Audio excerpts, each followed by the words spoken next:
Jewish Education in Media is pleased to present L'Chaim, a program that highlights the people, issues, and events of importance to the Jewish community. Now here is your host, Rabbi Mark Golub. I'm Mark Golub. Welcome to part 2 of our annual Jewish Year in Review, when we look back at both the events and the individuals who have had impact on world Jewry, American Jewish life, the State of Israel. And again, I am so thrilled to be joined by a wonderful panel who are going to help us rethink the year that has just ended, beginning with Dr. Stephen Bayme, Director of the American Jewish Committee's Contemporary Jewish Life Department and its Koppelman Institute on American Jewish-Israeli Relations. Syndicated columnist Micah Halpern, author of the online Micah Report and the best-selling book on the worst despots of history entitled Thugs. And Micah is a frequent lecturer around the country on the Middle East and on U.S. policy trends. Rabbi Julie Schonfeld, Executive Vice President of the Conservative Movement's Rabbinical Assembly and one of the most eloquent voices on the American scene and in the American rabbinate today. And from Shalom TV, our production manager, Alan Oirich, who's former executive director of the Jewish Students Network, and he's the creator of the acclaimed comic book series, Jewish Hero Corps. And I thank all 4 of you for joining me and for being part of part 2 of our look at the past Jewish year. If you were with us for part 1, the entire program was devoted to a look at the Pew Report, which, even if everybody didn't make it the number 1 thing of Jewish year 2013, certainly put it among the top events of the year and what it signified about the Jewish future. We're not going to talk about Pew. We're going to talk about the other events that were of importance. And I'm going to begin with you, Micah Halpern, because on part 1, you had a different, most significant event of 2013 from a Jewish perspective, and it was. The event that I really articulated and will continue here is that conversation between Rouhani of Iran and Obama at the end of the General Assembly of the United Nations, when Rouhani was on his way to the airport and the two of them spoke for the first time. Why is that so significant?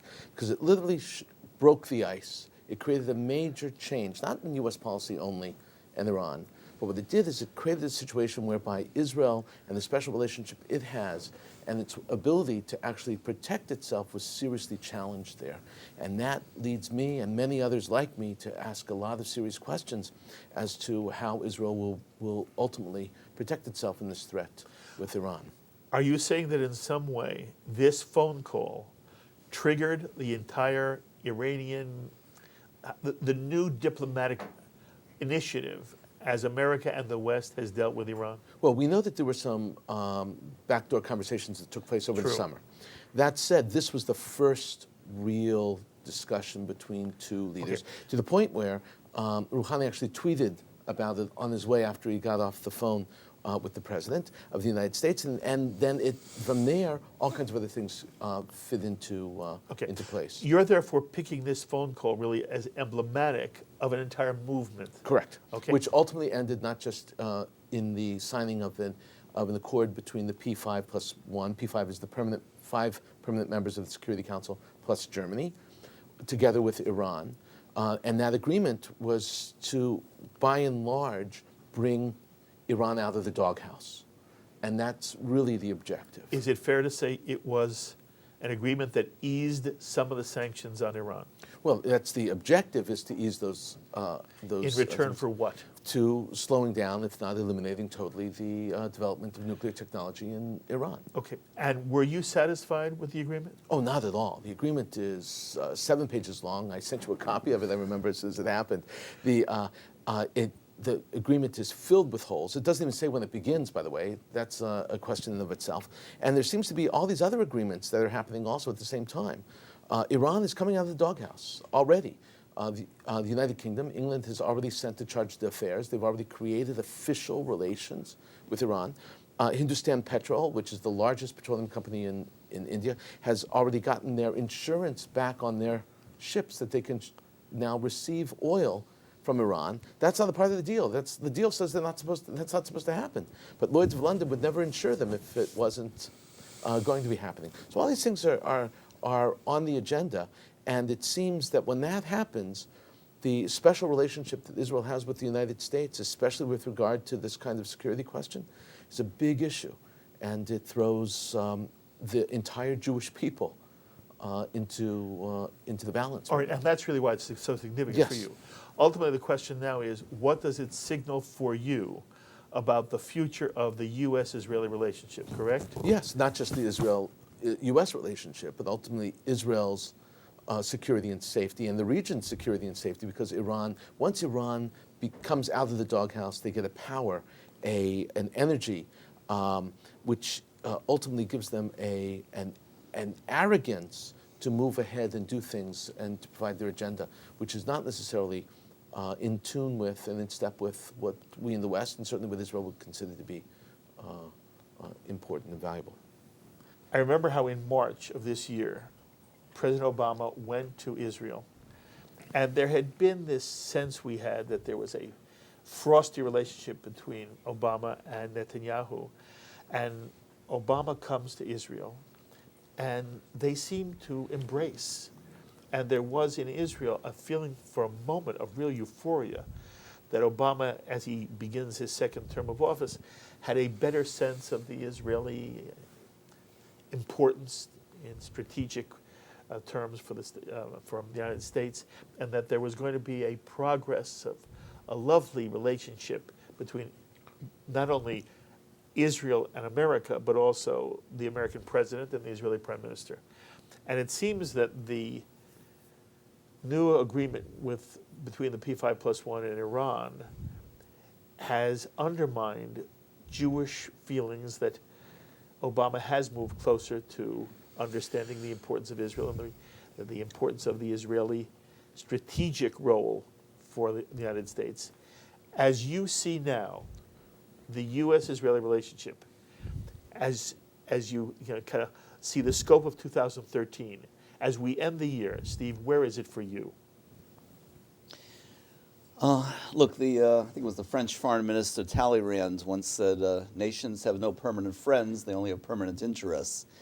The greatness of the U.S.-Israel relationship is that it's been a true friendship. It would be rather silly for us to, or naive, if you will, Pollyannish, to pretend that nothing happened here. Look, Saudi Arabia opposes this agreement. It's hard for me to imagine being more pro-Arab than the Saudi Arabians. So that the grounds for concern are quite real. That said, American-Israeli relations, number one, will be strengthened by a diplomatic solution. I'm not saying a diplomatic solution is imminent or on the horizon. However, keep that in mind, that this is an attempt at a diplomatic solution. We have to be extremely vigilant in terms of seeing what exactly takes place, and we have to insist that the conditions be adhered to rather religiously. But it's not as if this agreement shatters the U.S.-Israel relationship. It poses questions of American interests on the one hand and our true friendship for Israel on the other hand. But again, I would say, bear in mind, a diplomatic solution is ultimately the desired solution on all sides. Of course. But when the history of 2013 is written, from a Jewish perspective, did we make progress or did we take a step back in terms of U.S.-Israeli relations and in terms of the attempt to keep Iran from gaining a nuclear weapon? Those are two very distinct questions. There is real difference right now between Israel's objectives and America's objectives. Israel's objectives, which I fully endorse and AJC fully endorses, is to prevent capacity, prevent a nuclear capacity. The administration's objectives is prevent nuclear weaponry. And there's a distinction between those two, and that really is the daylight, the space between the perspective in Jerusalem and the perspective in Washington. That's number one. Number two, as far as progress is concerned, in terms of prevention of a nuclear weapon, that will only be tested over time. In other words, this agreement is for 6 months. I would not prejudge it, except to say I have a lot of qualms and a lot of skepticism.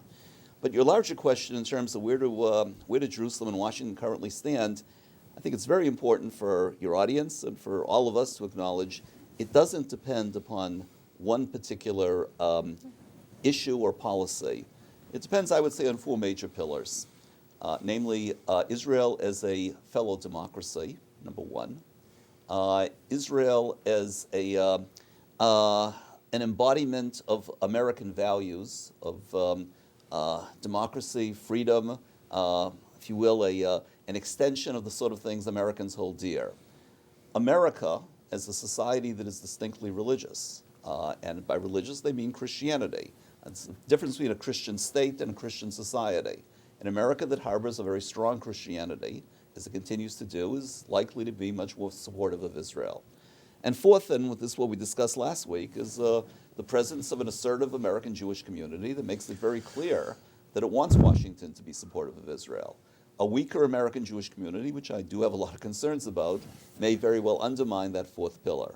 But essentially, those four pillars to me are still there, and this agreement doesn't undermine any of them, although it certainly does raise qualms and skepticism about will the Iranians come through to the letter of the agreement. Mm-hmm.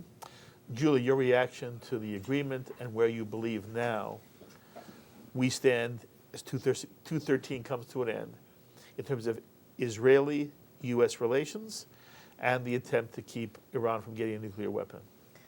Look, for all of us who are deeply involved in Jewish life, Israel's safety and security is our preeminent concern. There is no close second to that. And so an agreement such as this one, which really seems to change the rules of the game a little bit, is something that raises a lot of anxiety in all of us. At the same time, I think we have to look at the whole picture. We have to remember that the sanctions regime was dramatically increased under the work of the current administration, the president, Susan Rice, working in the UN, and that it was in part through working with our European partners and others that we were able to attain a much more rigorous sanctions regime than we had previously envisioned. It's only, 2020 hindsight will tell us what the long-term effect of this was. But to be sure, I agree heartily with Steve that we mustn't allow ourselves the luxury that we here in America, I think, might believe we can afford, that you look at a moment in time, a snapshot in time, and allow that to cloud a picture of an entire relationship. I think that those of us who have worked closely with the administration, have gotten to know them, really have a constant affirmation of what no longer needs an affirmation, right? That Israel has a true friend here, that the Jewish people have a true friend here. And it's therefore incumbent upon us in this time in which our net sense of tactics at this moment seems to diverge a little bit, and it surely does, that we stay in close communication and dialogue so that those longer-term shared goals and objectives can be attained. I find it dramatic for a head of state to go on television and say about a decision made by the United States, this is a historic mistake. Now, Benjamin Netanyahu felt it appropriate to go on national, in essence, world television, and call a decision made by the P5+1 and basically driven by Secretary of State Kerry and President Obama a historic mistake. And I'm a little surprised that at the moment that does not seem to matter in your own assessment of where, as we look at 213, U.S. relations with the State of Israel is, and how Israel feels about the State of Israel, and how the Israeli people feel about the State of Israel. And Alan, I'd ask you for the same kind of response. What is your sense of where we are? Well, first of all, I can't say I agree that Bibi thinks it's appropriate. I think he knows it's inappropriate, but despite its lack of appropriateness, he finds it necessary. Because Neville Chamberlain was a very popular person also, and it would have seemed awful for people to come out and calling his ideas foolish, calling his actions dangerous. But it's a necessity. I mean, I think also that you have a situation now where anyone who remembers what happened under Clinton with North Korea sees the same thing happening again. And it's very hard to believe, with all the briefings and all the brains in Washington, that they really believe this. So one has to wonder which is worse, that they actually believe it, which means they're irrevocably naive, or they don't really believe Iran, and they're playing along with the charade in a way that serves their needs diplomatically and puts Israel's neck on the chopping block. Anybody want to make one more comment on this? I don't think it was a challenge to the U.S.-Israel relations because I think that this is one of the many bumps on the road of a great relationship that there's a disagreement on. I will say that the thing that most disturbed me about the U.S. relationship with regard to the Iranian question right now is that the White House is framing it as a Jerusalem-White House conflict. And the reality is, it is not the Jerusalem-White House conflict. It's a conflict that literally and truly is a valid dispute in Washington when both sides of the aisle are questioning whether or not, on Capitol Hill specifically, whether or not the Iranians are trustworthy in this deal. And I think that's a valid question.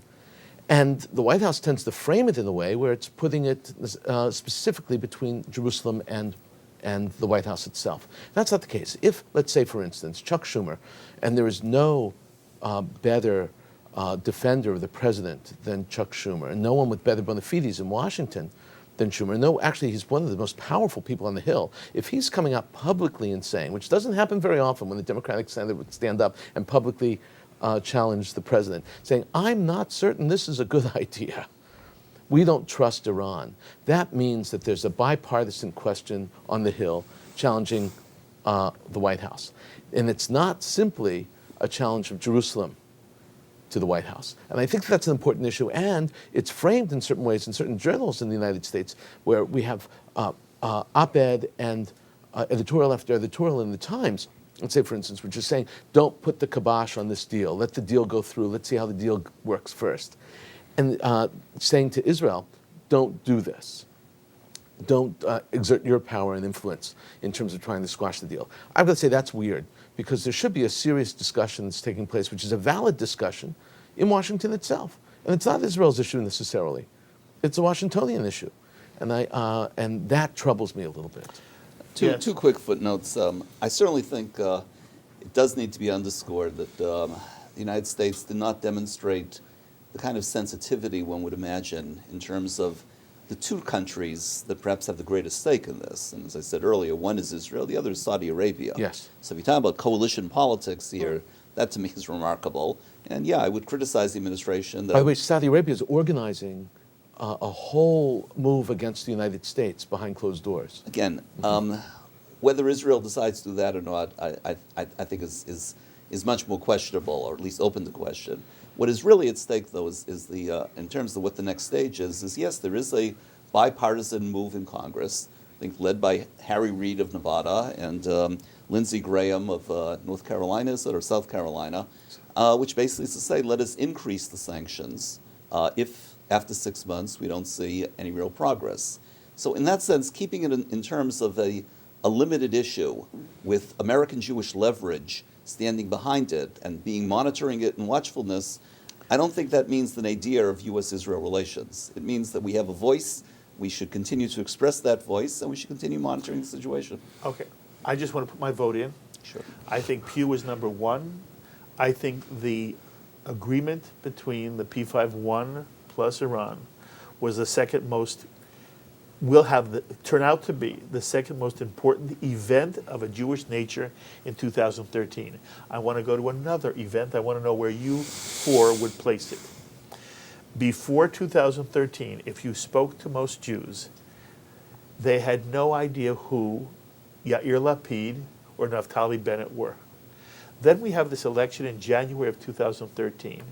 Lo and behold, Tzipi Livni gets 6 seats and is almost now a political.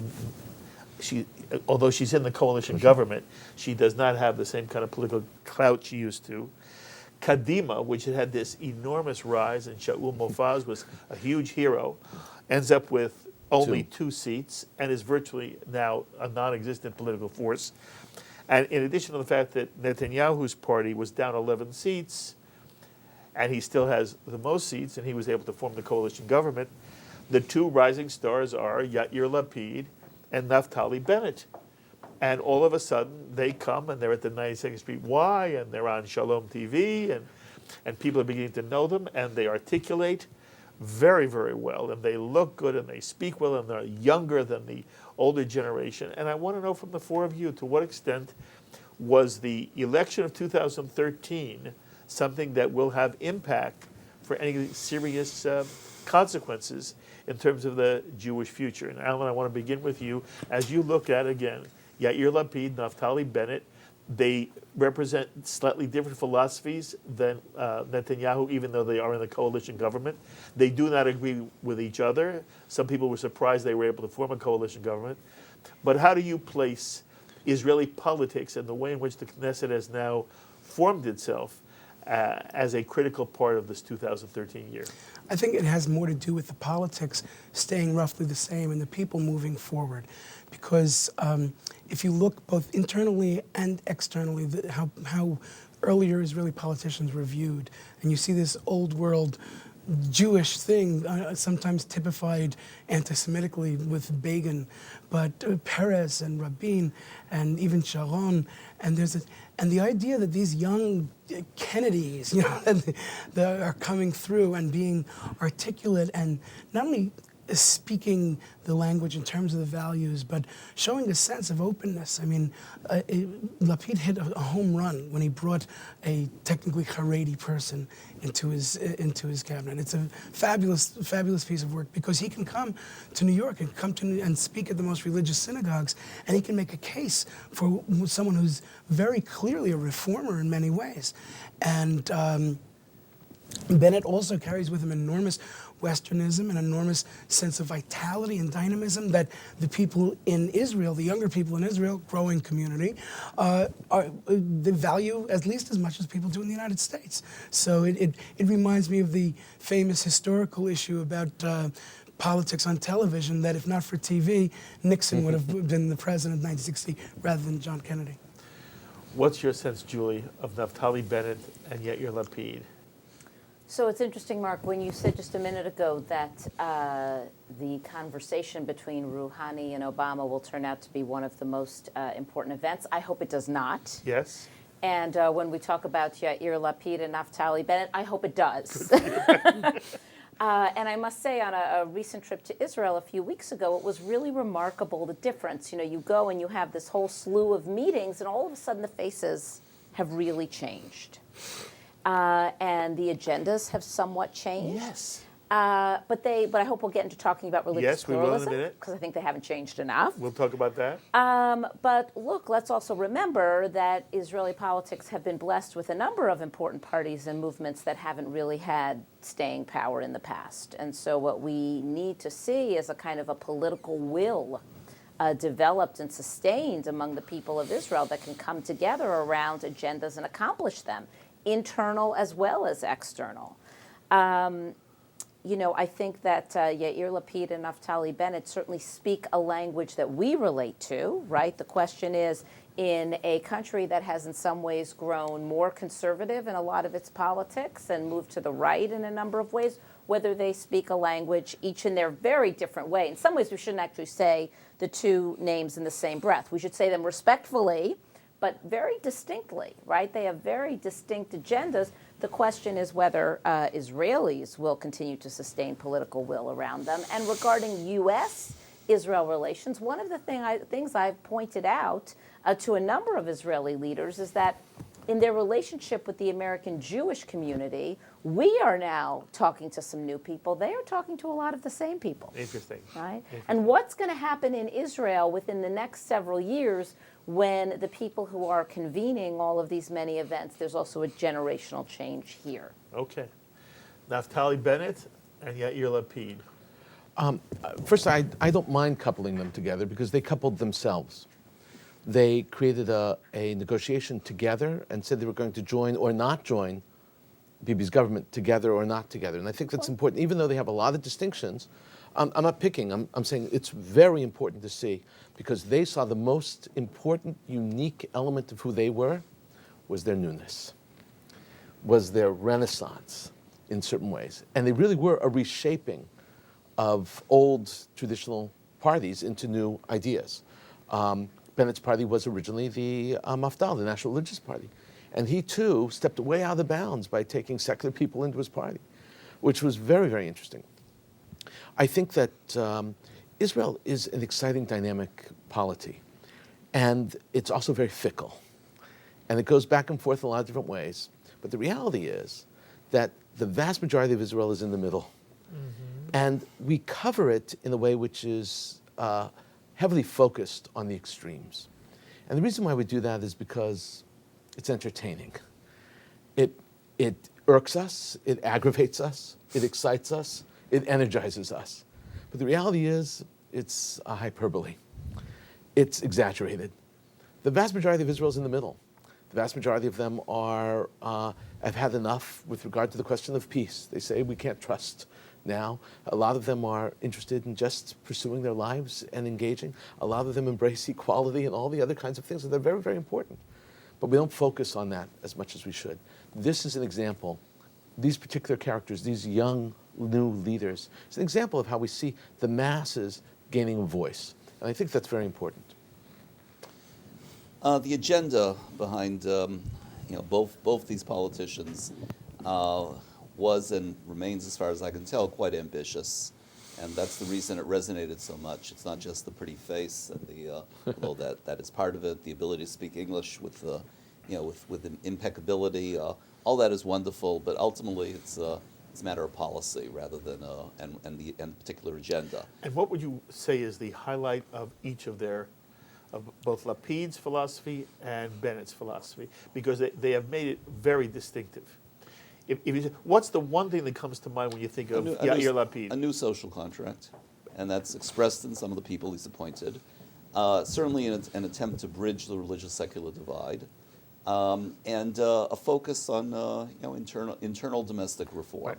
And but just so everyone understands, one of his main social agendas is to bring Haredim into the ultra-Orthodox, into more responsible participation in Jewish life in the state of Israel. This is much more attractive than a sense of civil war, or let's man the barricades here. Okay, and what about Naftali Bennett? Naftali Bennett, again, as Julie said, should not be coupled together. He has ideologically. He managed to unite disparate factions within religious Zionism. To the extent that he's a reformer, he's calling for a new face of religious Zionism. In practice, his candidate for chief rabbinate did not prevail. What is perhaps more disturbing, at least to me, is that I do believe a two-state solution is essential to the Jewish future. Which he opposes. Although he says for political reasons, because he's part of the coalition, he will not speak against it. But he really believes in a one-state solution. Precisely. All Israel. That one-state solution, to me, is quite threatening in terms of what Israel's future is as a Jewish state. So, if you're asking what does one make of these new faces, so to speak, I think the best the best analysis would be is that they came in with a great deal of fanfare, and there are good reasons for it. The history of Israeli politics, frankly, is littered with third-party reform movements, as, by the way, the history of American politics is as well. Third-party reform movements that go nowhere, and that become one election phenomena. I'd like to believe that some things can be accomplished if both sides are prepared to work together and to do things like civil marriage, for example, which there is such a bill in the works. There's been some progress on Women of the Wall, and I'd be interested in hearing Julie and other people's reactions to it. On the limited basis, the government does have some promise. The question in terms of what Israelis voted for, here Micah is correct, that they voted for the status quo in terms of foreign policy. And in that respect, I have a lot of qualms about that, because I think the longer we go without a two-state solution, the more problematical things are going to become. But I'm not at all optimistic that two-state solution is on the horizon, in which case this government is not going to retard the process all Mark, that may I much. say something about Yes. about what Steve said about what their agenda is? I mean, viewers should understand that in the last couple of decades in Israel, you've had parties that barely had an agenda. They were just rejectionists. They were just throw the bums out. And you ended up with small parties like the Vegetarians Party and the Taxi Drivers Party and the Pensioners Party, whose sole purpose was to get away from the general party system. Then you had a situation with Kadima. And Kadima was a little more gelled, but basically it somehow evoked the headache of Israelis seeing Labor and Likud and arguing just Kadima. But now you have people with real agendas. You have people with real ideas. You have people with a list of not only ideas but benchmarks and times to do things. And I think that it's a much more serious type of politics. And I think that's also really lighting up the Israeli public. Do you think that Yair Lapid and Naftali Bennett will have as short-lived a political career as did Mofaz? No, I do not. Do you? I think they're likely to sustain themselves because they have some real issues. It depends how What do you persevering think? they are in them. Yeah, I think that Mofaz is a has-been, there's no question. I think that both Bennett and Lapid have real staying power. You? I agree. I agree with all four of you. I they're I both believe staying that this is a different phenomenon, and that we are entering into a new era of Israeli politics. Well, the other thing is, as I said, these people put their money where their mouths are, and they put their votes. Mofaz came to America some years ago, 5, 6 years ago, with a half-baked peace plan that was really not different from any other, and it ended up turning on no one. And if anything, it made people in America and in Israel lose faith in him because he sort of said, I have an idea for an idea, and nobody wants to hear that anymore. All right, before we get to the issue of Jewish pluralism in Israel, I want to hear what the four of you have to say about the peace process and where you felt that went in 2013. We have Secretary of State Kerry really pushing now for some kind of real, something tachlis, something real would come out of an Israeli-Palestinian dialogue. To what extent do you feel that any progress as we end the year has been made as you look back at it? And to what extent are you disappointed, or to what extent do you think that the entire plan was in some way destined to fail? Micah. The first thing I'll say is that Kerry is not a miracle worker. And if you're not a miracle worker, you're probably not going to be as successful on this level. But he is very hopeful. I don't see how and why he's so hopeful, but I will tell you this. There is serious disagreement between Israel and the Palestinians on what's going on. In addition to that, Israel is asking some very basic issues. They want security, especially along the Jordan River Valley, and they want control of that. Interestingly, the Europeans agree with Israel on that because they made the quotient sound like this. They said, if we sign an agreement with the Palestinians, we can't be in a situation where we're less secure after the agreement as a state, and our citizens are less secure as a state. And we can only do that if we really control the border. And the Palestinians said, no, we're actually interested in defining the border before we define security issues. And even the Europeans agree with Israel on this level. It's creating a very ugly dialogue. I don't know that a resolution will emerge. But Kerry believes that he's sitting them down, and that's important. I must tell you that the accords speak about a bilateral agreement. Kerry's very presence makes it a trilateral agreement and discussion. So that's already something. As we end 2013, are you optimistic about some kind of peace agreement? No, I don't see anything. Firstly, I see in terms of young people in the Palestinian Authority, and all the studies show this, and the voices that I'm hearing there are moving way away from the Palestinian Authority issues, and they're embracing Hamas, Salafism, and Al-Qaeda. Are you saying they're becoming more extreme? Much more extreme. And they're seeing Abbas, who has not stood for election again, who canceled elections. They're seeing him much more as the corrupt plutocracy that existed in the Arafat era. So I'm not seeing any potential hope in that area. Julie, as you look at the peace process, you have hope for it. Where do you think we've gone in 2013?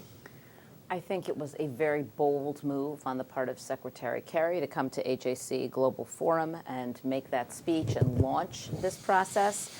I said at the time, and I'll say now, you never know when something actually gets started except in hindsight. And I think that by virtue of the United States continuing to, again, boldly insert itself and try to maintain dialogue, that can only be for the good. It can only keep hope alive for those among younger Palestinians who will perhaps find a road to leadership that they've not yet seen. It's not something that's a gimme over the plate by any stretch of the imagination. But what is the alternative, right? Is the alternative to contemplate that we won't be on a road towards a two-state solution? I agree with Steve completely that that is an essential part of the future of Israel and the future of the world Jewish people. And so we must at all times, even if we're not on a road with kind of set conclusions, continue to walk towards it. Alan? The peace process is a barrel of herring. There's an old Yiddish story about a barrel of herring that kept being sold, one person to the other, imported, exported, mortgaged, borrowed against, until it just went rotten from the inside, and then finally it had no real value. The further that the peace processes, I have to call them now, have strayed from their original agenda, which is peace and no fighting and no bombing and security, the further that they've strayed, they've become more and more to mistake the means for their end. So whereas the objective was peace, people sort of got together and there was some pretty serious consensus that a two-state solution would be one possible path to peace. And now people become so obsessed with a two-state solution that it's become a fait accompli, and the Arabs feel that they have that under their belt. Since we know the whole world will push for a two-state solution, we have to get what we have out of it, and that's why they end up with a deal breaker where, yes, we'll be secure, yes, we'll promise to be nice, oh, and we want you to accept 100 million displaced Arabs. But I think the distance from the original objective is enormous, and I think because of that, they're mistaking each of the individual possibilities, exchanges and monetary issues and international involvement. They're confusing each of those with the original objective, which is a commitment of peace and a commitment to completely abdicate from their promise for the destruction of Israel. Has this year been, in your mind, any form of progress? No, I think that that Kerry has a shortcoming in that he's very possessed of the language and substance and style of diplomacy, but the substance sometimes starts to drip away. And I think that him going back and forth and him speaking to people, because he's going to be more likely to be in touch with the people who are more conciliatory. People who are, say, I want to kill all Jews or I don't want to give up an inch of land, are not going to talk to him. So he's going to replicate what's happened before. He's going to find the most conciliatory on both sides, bring them together, and everyone will act surprised when each of their more extreme angles will refuse any of the agreement. Okay, I want your assessment as well, Steve. And I want to mention that I may have misunderstood you, so I want to also give you a chance to clarify here. My own sense is that the overwhelming majority, the center of Israel, as Micah just referred to it, the overwhelming sentiment in Israel is that we would share the land. There would be a two-state solution if there were a real interlocutor on the other side who really meant it. And that any kind of resistance within Israel now is not because they're not committed to the concept of a two-state solution, but because they don't believe there is any real Palestinian leadership that can deliver it. In general, that seems to me to be the reluctance of the state of Israel to go forward any faster than it has so far. I couldn't tell whether earlier you were in some way critical of Israel for not implementing a two-state solution earlier. And I'm asking you, as you comment on the process that you see as 2013 ends. No, what I was referring to is the detractors of the peace process, when they're not, forgive me, Alan, when they're not exaggerating and saying 100 million Palestinians, it's 5 million Palestinians. When they're not doing that, detractors of the peace process do not want to share the land. Many of them really do believe that. But they're a small percentage. I understand of that. Israeli people. I said those detractors of the peace process that do not want a two-state solution are doing so, I think, primarily for ideological reasons, that they do not want to give up on claims of history and religion. The great progress that has been made, frankly, and it's not necessarily 2013, but it's over the last 20 years, is that a new consensus has developed in Israeli society, which is fully in favor of a two-state solution. Here's where, on the one hand, progress is made on that's the consensual position. Number two is that American leadership, as Julie mentioned, is necessary to realize that vision, but it's insufficient. What really is necessary is a Palestinian willingness to live alongside Israel as a Jewish state and forego the right of return. No progress has been made on those two things.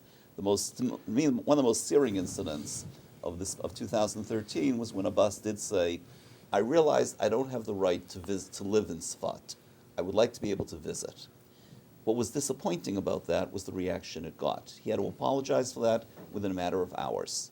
Now that to me is the real obstacle, in other words, is not the absence of American leadership. Kerry's initiatives are noteworthy in this respect. Not the absence of a will among Israeli society, where the Prime Minister himself has gone on record in favor of a Palestinian state and made a statement that some settlements will need to go in the context of peace negotiations, of creating a two-state solution.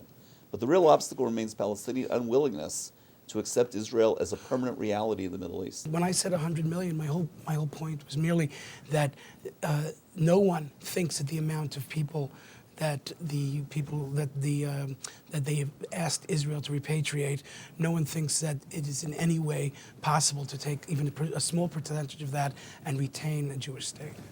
As far as the numbers are concerned, Olmert's offer on the table back in 2008 was something along the lines of 1,000 a year for 5 years or maybe for 10 years, which meant in effect a symbolic number. This was rejected. Presumably there might have been some negotiating room there, but you're absolutely correct in saying there's a collective consensus within Israel of rejecting a right of return that is anything more than symbolic. What is fair to say, Alan, and again I wasn't pinpointing you specifically beyond the 100 million figure, I encounter American Jews virtually on a daily basis who I would say are heirs to an age-old and perhaps even respectable Jewish view of Esav hates Jacob. That is the famous Rashi commentary, that it is a special halacha, a special rule that the Gentile world must hate the Jews. Some of it is a post-Holocaust mentality. Some of it is a reflection of the reality that there has never been a Palestinian willingness to recognize Israel. A student of history, as I am, tells me that history does evolve and change, that views such as Rashi's, frankly, are unhelpful, with all due respect to our master commentator, and that an openness towards peace means that, no, peace was not possible in 48. It should have taken place there. There could have been a Palestinian state at that point. It was not possible in 67. Israel had to go to war. It was not even possible in 93 because the sides were too far apart on the issues that you mentioned. But does that need to be a permanent reality, and should we lock ourselves into it? I think that's very unhealthy. It's unhealthy for Israel for a host of reasons, not the least of which are demographic on the one hand, moral on the other hand, and the Jewish quality of Israel on the third hand. I think it's actually fascinating that given the issues that you develop, that Israelis voted for two major candidates, two major parties that are in the coalition, that we'll call three, that absolutely reject the idea of a Palestinian state next to a Jewish state. Those three are? Israel Beitenu, which would be the link with Yes, Lieberman's party, together with Likud. That's one party. It is one party, but nonetheless, he physically objects to it on a regular basis. And there are people within Likud right now who are against the two-state solution. And not just that, the Prime Minister has articulated the fact that it's not ideal for him, but that is the political necessity. In other words, he doesn't want it either, and he's made that clear, but it is a political necessity. And Bennett's party, of course, which we were just talking about, which is Habayit Yehudi, the Jewish Home Party. Although Bennett says he right now will go along with the two-state solution. He said he will not criticize it publicly, but I would almost guarantee that he will pull out of the government if it comes to that issue, because it is a fundamental platform within his party. Why am I saying this? It articulates and shows the internal conflict within Israeli society itself. That you have a leading movement within Israel, which says we want peace but don't have a partner to have it, and their elected parties who ultimately reject the notion of peace but know that they may have to use it in order to move ahead, in order to progress from where the state of Israel is right now. And I think that is an interesting conflict in politics, and that we're seeing it. And that we are seeing people who disagree with basic principles, who have politically come to the decision that maybe they may have to embrace an idea that they don't like in order to pursue progress. And that is something which is very unique and I think important given our discussion. All right, so I want to take one moment just to ask you, the four of you, this question. It's not exactly on target to what's the most important event of 2013, but it comes out of the debate that is more and more being articulated in the Israeli scene. Do you feel that the Jews have a right to live in Haifa, Julie? Absolutely. They have a right to live in Tel Aviv. Absolutely. Okay. Do they have a right to live in Hebron? I think that Jews, that the state of Israel and the Palestinian people and their representatives need to come to a negotiated solution in order to establish a peaceful Palestinian state alongside a Jewish state. Okay. And that answer is the outcome of those negotiations. I understand.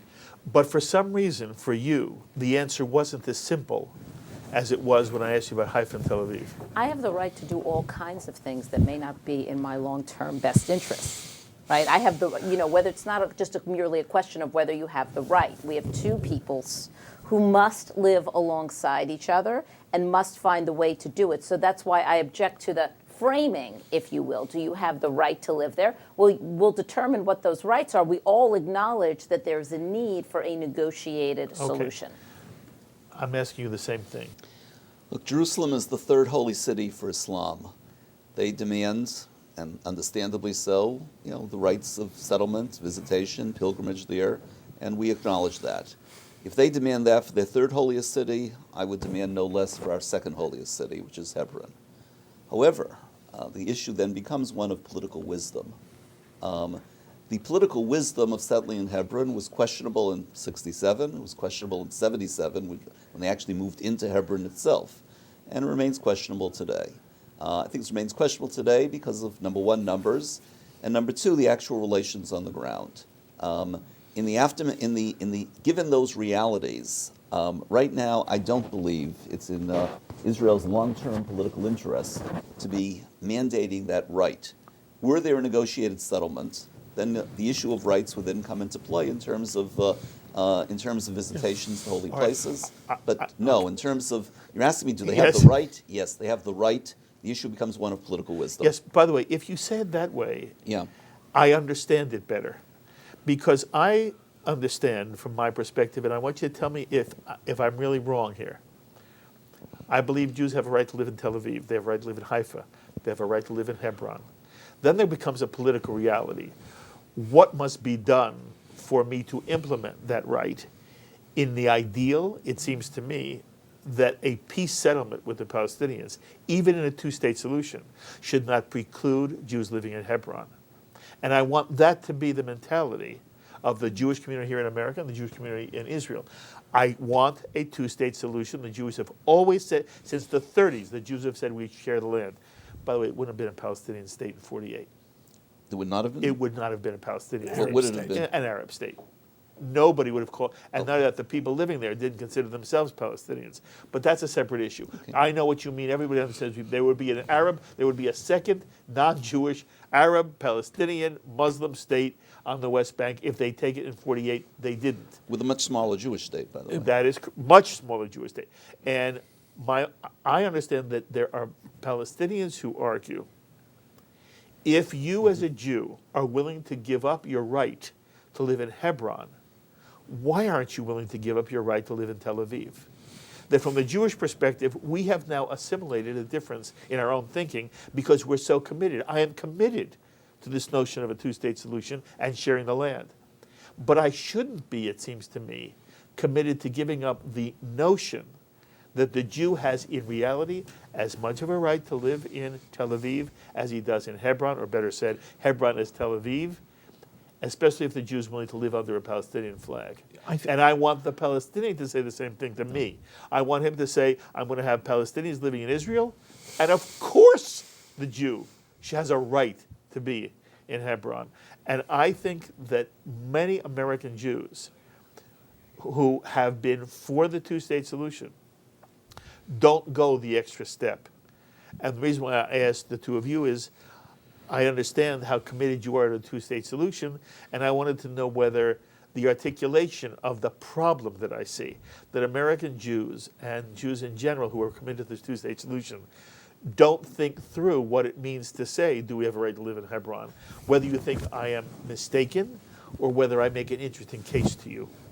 Well, I think that in the common discourse that what happens is that question of entertaining the question of whether you have a right to live in Hebron, and then the kind of sense of entitlement. We must leave, we will not go. It's a very fast slide. You're right. And so my question is, under such a heated and intense discourse, right, knowing that we want to find common, secure borders, is that the most constructive place to go? And what do you say to those who argue, if the Jew gives up the right to live in Hebron, from a Palestinian perspective, it undermines the Jewish claim on Tel Aviv? From a Palestinian perspective. We are. Go, Steve. Look, again, the world is not made up of perfection. A two-state solution means serious compromises on both sides. Those compromises need to be negotiated. In principle, I think you're quite correct, and I said it before, Hebron is our second holiest city. Yes. Therefore, of course, we have a right to. In the context of political negotiations, the emphasis needs to be peace and security for both sides, Yes. and figure out best ways of preserving that. The original position of the Labor Party was always that Jewish residence inside Hebron, was inside a populated Arab city, was damaging to Jewish security. And the real questions about, do you have thousands of soldiers protecting a couple hundred people? Those are questions of practical politics that need to be negotiated. I would not give up on the right, but I would also say in the same breath that a serious approach to the two-state solution is going to mean serious compromises that are painful on both sides. On both sides. So in October of 2013, we have the Tzohar Bill.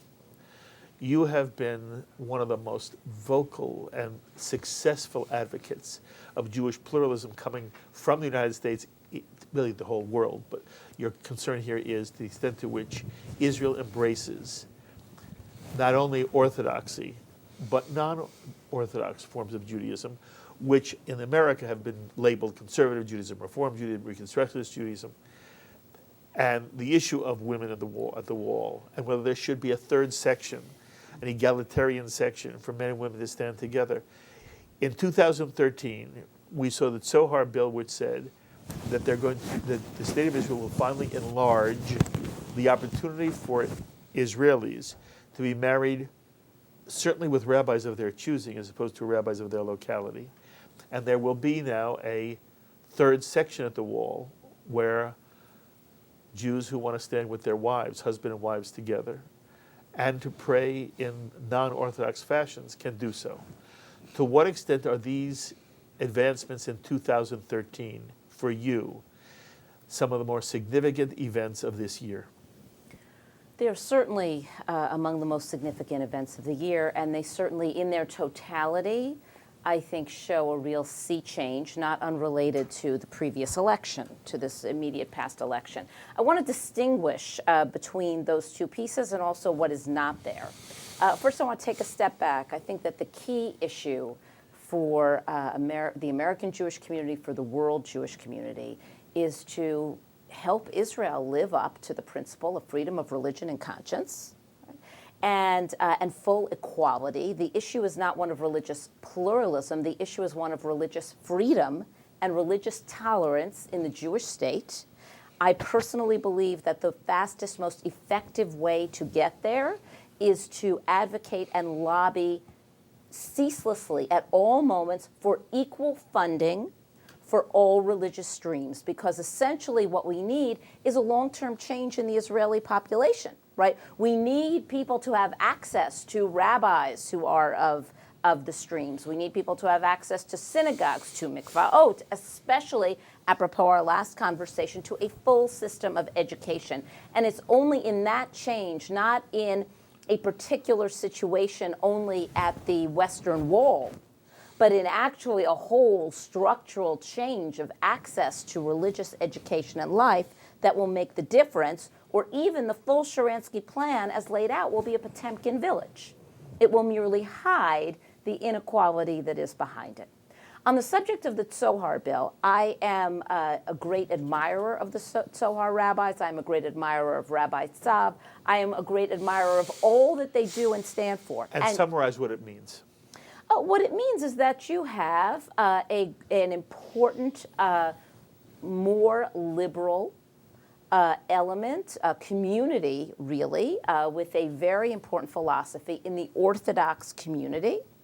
that is more able to engage with Israeli society at large. And what's it mean specifically for Israelis who want to get married? Well, what it means for Israelis who want to get married is that they will have some access to choose a different Orthodox rabbi to marry them, It right? still must be Orthodox, however. Correct. It still must be Orthodox, and therefore when people turn to my conservative colleagues, my Masorti colleagues, my Reform colleagues, and say, well, isn't this the solution? It is not the solution, because it doesn't fulfill the mandate of freedom of religion and conscience as guaranteed in the Israeli Declaration of Independence and is enshrined, by the way, in many statutes and of the society overall, many takanot of the society that demand equality and equal access. Again, I support the Tzohar rabbis, but that is not a replacement for what we actually need. And the Kotel has been an incredibly galvanizing symbol. And where we are right now is in a very exciting, but in a very vulnerable place, right? Where we are moving beyond, we are moving from stage 1 of a movement to stage 2 of a movement. Stage 1 can only occur when access is completely denied. Right, stage 2 is when you actually have to move forward and start to form something. In this case, at the Kotel, we see one of the most courageous people in Jewish communal life, Anat Hoffman, who moved from being a, Rosa Parks to being a statesperson. It entered in a very complicated negotiation. And something else that is very important to know about the Kotel, because it pertains to, again, what I think is Israel's central issue, which is equal funding and full equality for the streams, is the fact that Masorti rabbis, for the past 12 years, every Monday and Thursday, have been bringing minyanim to daven at Robinson's Arch. Part of why that was available to us as a solution is because amidst total quiet, right? Up now we have 20,000 people a year, and the reason we capped out at 20,000 people a year is because we haven't renovated the space to make room for more people. So there have been two very bold measures going on. One of them, a tremendous galvanizing symbol, and the other, really the framework for the fabric of a new Israel, where you see rabbis and members of the community of a different stream creating that kind of egalitarian prayer that you referred to. Okay, that's a wonderful summary. Just for our audience, Robinson's Arch is basically a spot along the Western Wall, which has now been used, it has been used for quite some time. It's an archaeological park and the southern end of the Western Wall. The Yes. traditional Kotel Plaza is at the northern end. Exactly. And it is the same wall, however. Absolutely. And many people now are willing to go to a different part of the wall than the plaza in front of the place we always see and know, which is set up right now in an Orthodox fashion where you have men on one side of a divider, mechitza, women on the other. And by the further down along the wall at Robinson's Arch, we have an opportunity created by Natan Sharansky formally. What was informally before has become more formal. And they're building there another plaza where ultimately anybody who does not want to participate in either the men's side or the women's side in the Orthodox section can now go and have any kind of ceremony they want, and they can stand with, again, men and women together, and women are free there to do things that they're not permitted to do in the women's section. Where, by the way, I believe they should be. I believe that everybody should be free to observe according to their conscience. Yes, although, doesn't it seem to be a compromise we can live with? There can be an Orthodox section for men, for women, and then I want an egalitarian From section. the point of view of the streams, so that we don't miss the forest for the trees, the most important part of this negotiation is that for the first time, there would be formal acknowledgement of the streams by the government of the state of Israel. And that's really what you need. That is what we want here, right? Because it's not merely a matter. We have what you said termed as formal and informal, official and unofficial. No matter how many times you bring an egalitarian minion to Keshet Robinson, Yes. that is not the same as having a formal structure with equal access to resources, to funding, to an appropriate place to pray, Okay, so and acknowledgement. One last question for you. To what extent is 2013 a watershed date in terms of the movement you're trying to accomplish? to what extent is it only sort of it sort of portends better things in the future? For sure, they are major events of 2013, but we are far from all the way there. Fair enough. You want to make a quick comment on this? No, I mean, I could say something about it. I happen to think that the state should get out of the business of religion in general, so that everyone should be equal on this, so equal funding for all schools, not just streams of schools and everything else. I think it's a mistake to push religion through a state. I think it creates a backlash which is uncontrollable. People who want to have religious experiences should be able to find them. Same question. Briefly. I guess I disagree with Julie a little, not very much, but I find that Tzohar Bill's the agenda of Tzohar Rabbinate expressed in the bill is simply too modest for me. The two major tangible issues that affect the real lives of people is the issue of marriage and conversion to Judaism. In terms of marriage, it's not just a matter of which rabbi you want. It's a matter of Jewish law forbids certain unions, which people have an absolute right to pursue, and they end up going off to Cyprus. The Jewish state should not be in the business of forbidding those unions. If you think that halakha forbids it, good luck to you, and that's your own personal conscience. And by the way, you and Micah you basically are from within the Orthodox tradition, and you're still saying this. I do not believe Orthodoxy can survive on the basis of principle of religious compulsion. I also do feel very strongly in the same way as I oppose the current situation with respect to agunot, women who are chained, who can't get a divorce. That's a serious flaw in Jewish law. As far as the other kinds of unions you're talking about, again, I may not engage in them, although personally, since I'm not a Kohen or anyone, it's not likely to come up. But I may not engage in them, but I certainly advocate the right of people to pursue them on the basis of their own personal conscience. As far as conversion to Judaism is concerned, we've had a major setback here, and the Tzohar Rabbinate has not been helpful. Namely, that the elected chief rabbi, Rabbi David Lau, was elected upon the principle that he would revert to an even more restrictive standard of conversion, I think articulated by Rabbi Steinman, who was his intellectual mentor. So in that respect, we've taken a defeat. Now, in terms of American Jewry, it's not that American Jews converting to Judaism are about to go to Israel, but symbolically, it's a major statement that the state of Israel does not recognize your conversion, even if there's a statement that of Women of the Wall, that we recognize the religious streams. No, we don't recognize your right to convert to Judaism under conservative reform auspices. That's a major setback to religious pluralism. Last comment. You do have an election of two chief rabbis. Let them, good luck to them. I hope they'll do the right thing. But when the guy starts his tenure by engaging in racist comments, here you have... Was it about David Lau again? Exactly, yeah. Here you have basketball and racism, really not worthy of repetition on television. Okay. But take my word for it. Here you have a person who fills the office of chief rabbi of the state of Israel, meaning the public expression, the public symbol of the Jewish state. And he's making comments that are simply Jewishly unbefitting, fundamentally wrong, and certainly to the extent that pluralism means a corrective to extremist statements, you can't have the person filling that office making those statements and then tell me it's a victory for religious pluralism. So in that respect, yeah, I do disagree with Julie, even though I applaud many of the things she's doing. But I don't think you disagree.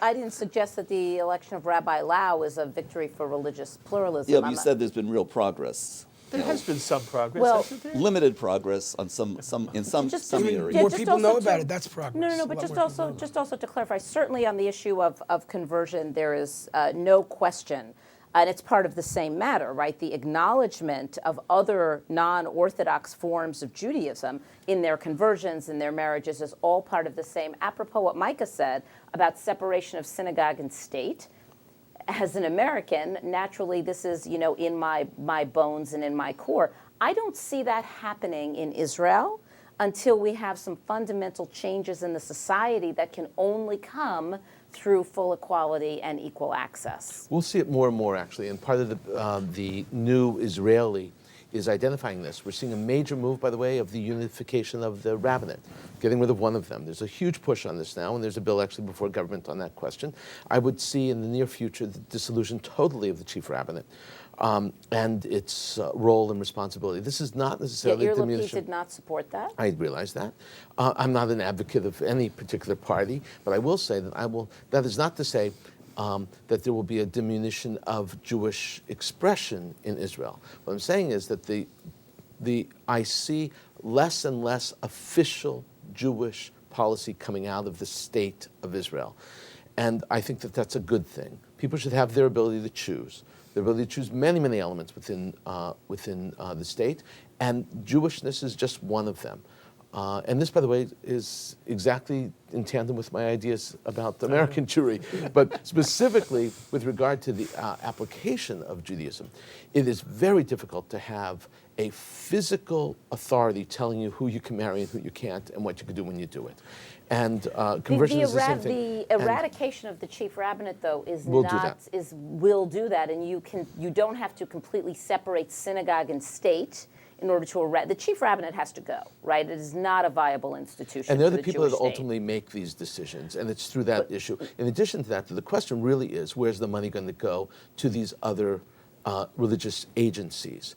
How are you going to get kashrut supervision? So there are ways of dealing with that. How are you going to get synagogue development? All these different kinds. Well, the reality is that most of it is a small cadre of people who are getting these monies, small places. There's not an equal dispensation amongst the Orthodox in immensely Israel. Unapologetically corrupt. It's totally corrupt. So I'm saying get rid of it. So we're placing an influence and influence on a point which says, if all the streams are equal, then all the streams will get equal elements. I say no, people don't get it today, even within Orthodoxy. And the reality is it's very, very ugly. That's a separate issue. That's apples and oranges. The corruption, which is through and through in the chief rabbinate, is established, and the chief rabbinate has to go. The eradication of the chief rabbinate, though, however, will not yield a separation of synagogue and state. That has to be a matter of the will of the Israeli people. And it will not bring forth, while even loosening in an additional sense of freedom, will not bring forth, by the way, some of the same problems we have here, an educated Israeli Jewish polity. The law already exists about the separation. The reality exists. The question is its application. And the element which is preventing it from being applied are all of these trappings within official Judaism. So my suggestion is that not just getting rid of the chief rabbinate, getting rid of all of those trappings, and let the marketplace work the way it works. Right. All schools should be supported by the institution of the state, except if they don't adhere to basic, the basic standards. We all agree. I was asking again in the context of what did 2013 mean for the Jewish future? What you're now describing is what really must be done going forward. Okay. 2 books were written in 2013. I want to know if you think they were significant. One is Like Dreamers by Yossi Klein Halevi, in which he basically he follows the life of 7 Israeli soldiers who fought both in the Six-Day War of '67 and in the Yom Kippur War. And he shows how very different they are in many ways and how it reflects for Yossi Klein Halevi the diversity of the state of Israel and also some of the complexities that Israel is facing. And then Ari Shavit wrote the book My Promised Land, in which he is basically saying 2 things at the same time. On the one hand, which sometimes is lost, Israel is this unbelievably fabulous, fantastic miracle. And at the same time, there are serious problems that Israel must deal with. And at the moment, those are the 2 books which seem to have gotten the most play. And Alan, I want to know whether you think those 2 books are also part of what will be remembered in 2013. I haven't read Shavit's book. I understand it's very good.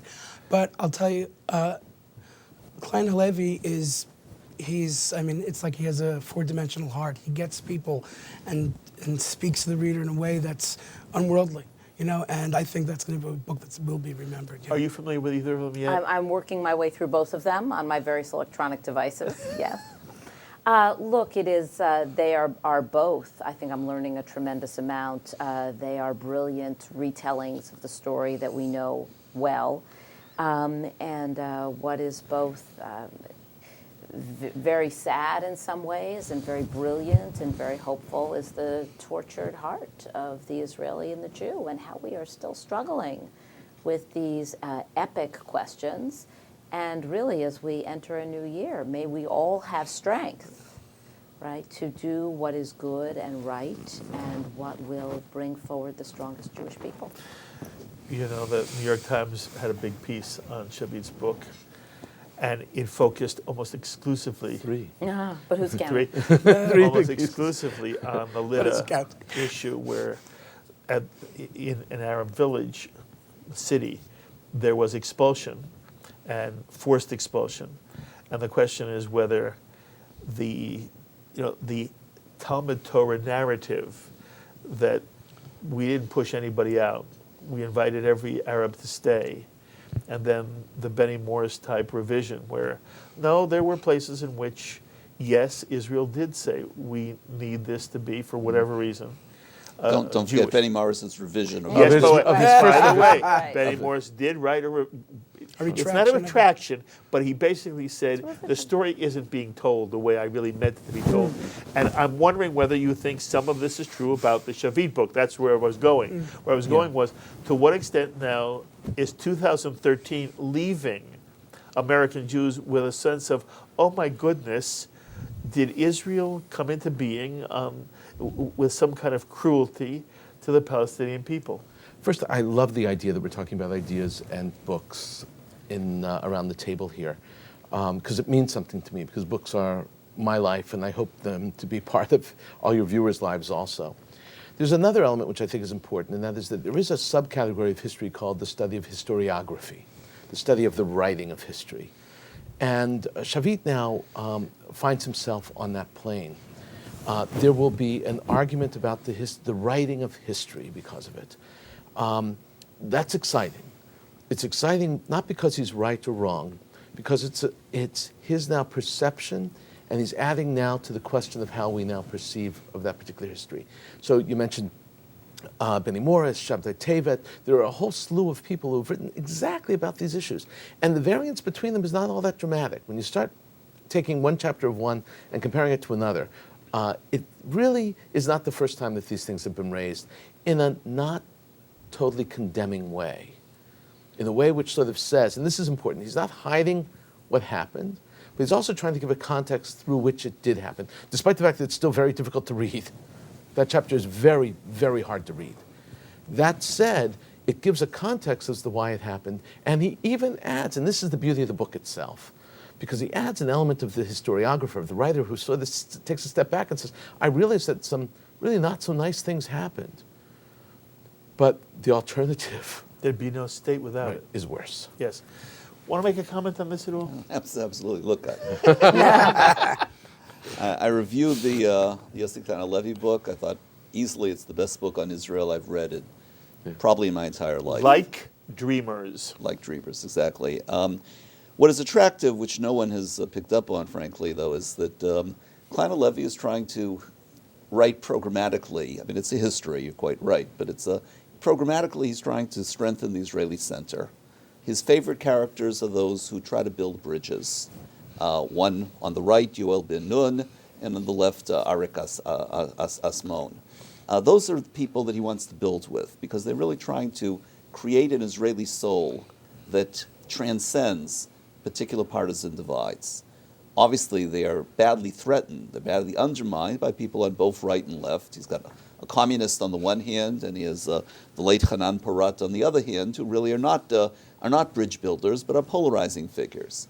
You want to understand Israel, you've got to understand that both of those exist. But programmatically, it's a statement of there's a center that needs to be strengthened. I'm not nearly as taken with Ari Shavit's book, for reasons that have been touched upon, but I'd like to just unpack for another second. First off, you can talk about historiography. That assumes historical research. The chapter on Lud is not based upon archival research. There's not a footnote in there. There's a story of Lud that really needs to be researched, and Shavit did not do it. Benny Morris, basically, which remains the standard historical wisdom, if you will, because it was based on research, is that Ezra Bin told us as early as 1979, is that there were expulsions on the ground. Regrettable, extreme, should not have happened, but they're not emblematic of the entire Zionist endeavor. That, to me, remains historical wisdom, until something comes along that really emphasizes that there was what Morris refers to as a grand plan, a grand design, in which case, yes, the foundations of Israel would be far more problematical and far more sinful, if you will, than to say that excesses were committed, which are regrettable. Yes, but I want to make sure everyone understands. You are not saying that that's been proven. For you, It's unproven. it is unproven. And for you, you do not accept at the moment, you have seen nothing that would make you think the foundation of Israel is sinful. Absolutely not. Okay. No.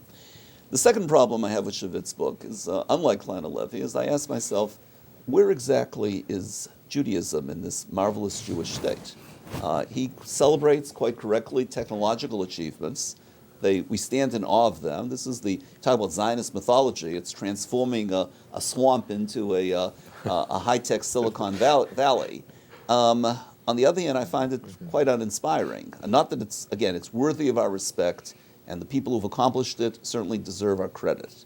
But the notion of what is a Jewish state, whereas Klein Levy is deeply embedded in that question, Shavit is not. Right. So between the two books, I would hardly equate the two. One really speaks to me powerfully. Full disclosure, Klein Levy is a personal friend. Shavit I've met once in my life, I think, at most.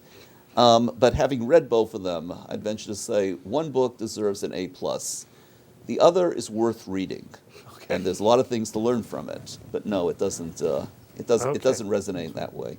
I asked all four of you before you came to think about who you think had, as an individual, the greatest impact on the Jewish world, Jewish history, Jewish stage in 2013. So, Julie, who is it that you think is really somebody that you know, if there were a Jewish Time magazine, who would you put on the cover? Woman of the Year is Anat Hoffman. Because? Because first she kept the symbol of a struggle alive and really developed it over 25 years, but then more to the point, in 2013 actually moved from struggle and protest to compromise and making a new reality. Lovely. And just so our audience understands, you should give me a sentence on what reality did she help bring to the fore? That by working with the government of the State of Israel, by working with the streams, we are now working together to create a new symbol of what a new Israel can look like at the Kotel. Anat Hoffman is an extraordinary human being. Extraordinary. Very interesting, wonderful choice. Alan, who's your person of the year? I think it's Bibi Netanyahu. In terms of making an impact, first of all, I admire tremendously that despite detractors all over the world, and unfortunately, I mean, an enormous amount of trash heaped on him in the Israeli press, and that he has managed to retain enough dignity to still accomplish things. I mean, someone else in that position that hated, and that talked about. But I think it took a tremendous amount of gumption to say, I'm going to do it. I'm going to say there's a mistake, because I would rather people think I'm rude and saying something inappropriate than to go down as a person who decided because it violated etiquette, I wasn't going to say, sorry, Mr. Chamberlain, Hitler might be lying. And I think that took an enormous amount of courage because, as you said, it's not quite unprecedented, but between the kind of countries that have the kind of alliance that Israel and America have, it really is. And it's shown an enormous amount of courage, and I think that he has continued. Some of the extremenesses on both sides have settled, and he's continued what he really began mostly during the Gulf War as being a to the non-Jewish, non-involved, let's say, non-Israel conscious world, a positive and a decent conveyor of the Jewish and the Israeli agenda. Beautifully said. Thank you. Okay, Micah, I want to know from you, who do you consider to be the Jewish person of the year? Well, it's not so simple for me, for several reasons.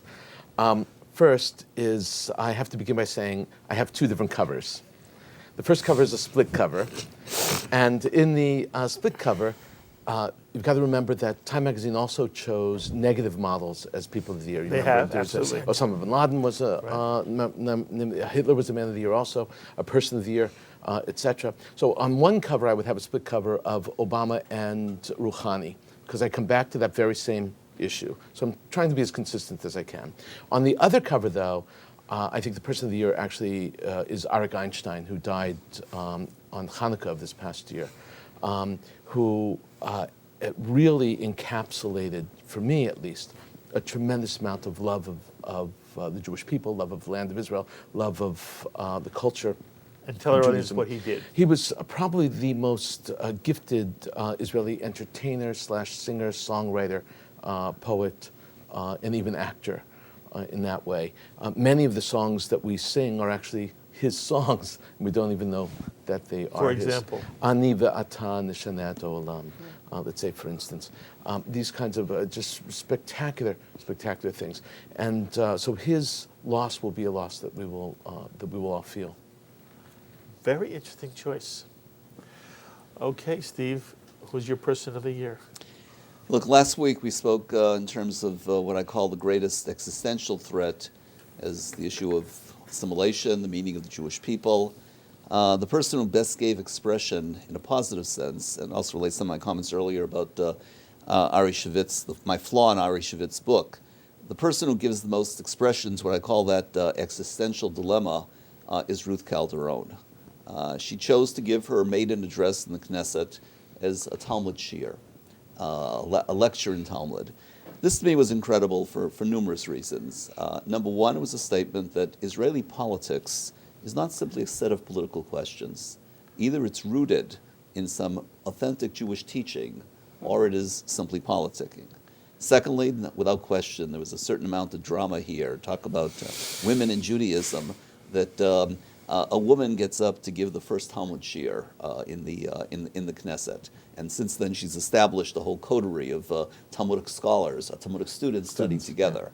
But most importantly, this is the question of what I referred to earlier, Yossi Klein Halevi's comment about a center Israel, bridge people, who are trying to build together a Jewish people.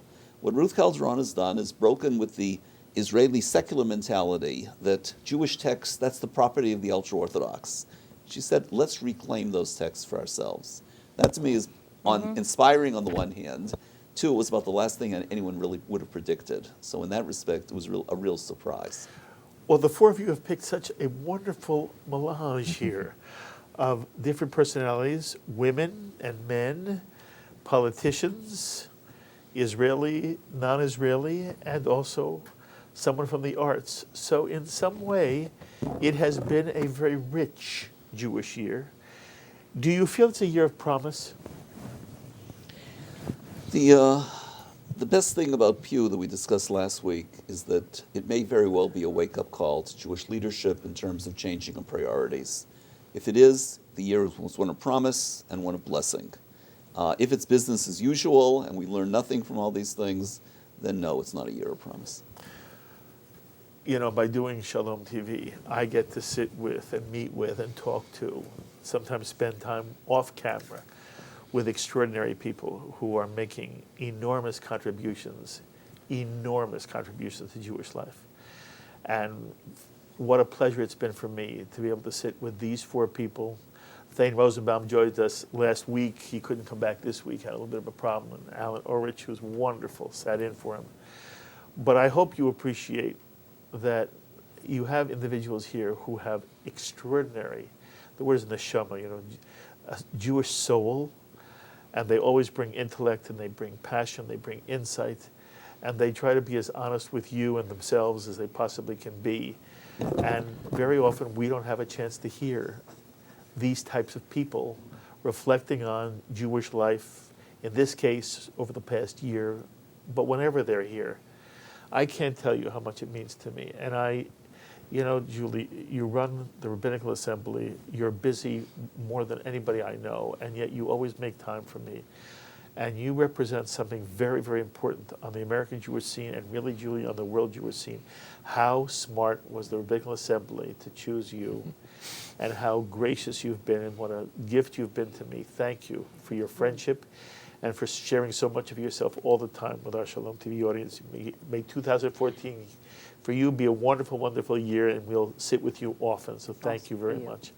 Alan, you've been involved in this exercise of Shalom TV since day one. So much of what viewers see, they should know, is a product of what you've done and what you are and your creativity.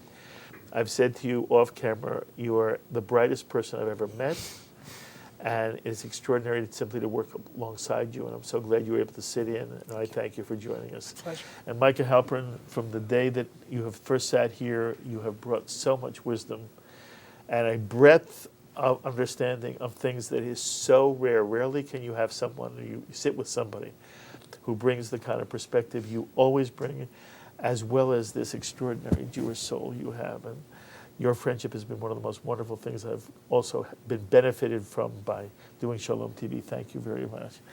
And from virtually day one, I've put you in this chair. And there are people who tell me all the time that some of the things you say move them and enlighten them. And I appreciate your perspective, your passion, and your intellect.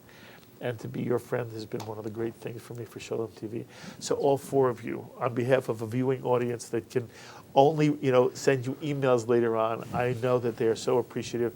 And for you to spend this much time as we end 2013 together, thank you, thank you. I only wish we had a glass here to do a l'chaim, yes, with Shalom TV glasses.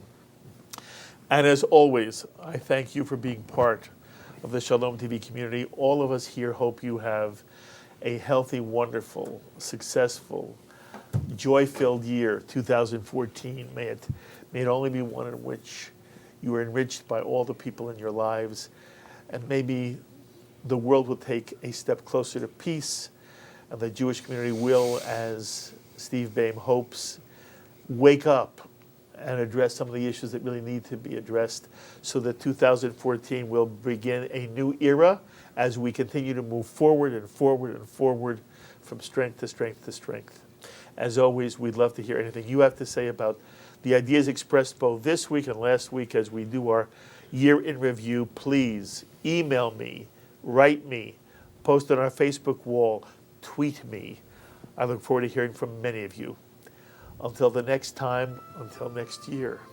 For all of us and the entire crew here at Shalom TV, we wish you again a year of health and say to you, l'chaim, my friends, to life.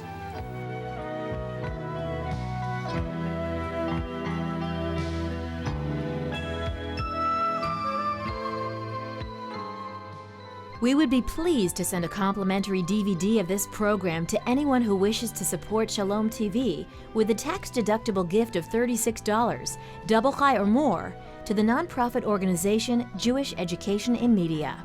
Simply visit the Shalom TV website homepage and click on the Donate button to make a donation by PayPal or your credit card. And please indicate the program for which you would like a DVD. Or you can send your tax-deductible check made out to GEM, Post Office Box 180, Riverdale Station, Bronx, New York, 10471. And again, please remember to indicate which program you would like to receive on DVD with our compliments. And we thank you for your kind support. L'chaim is a presentation of Jewish Education in Media.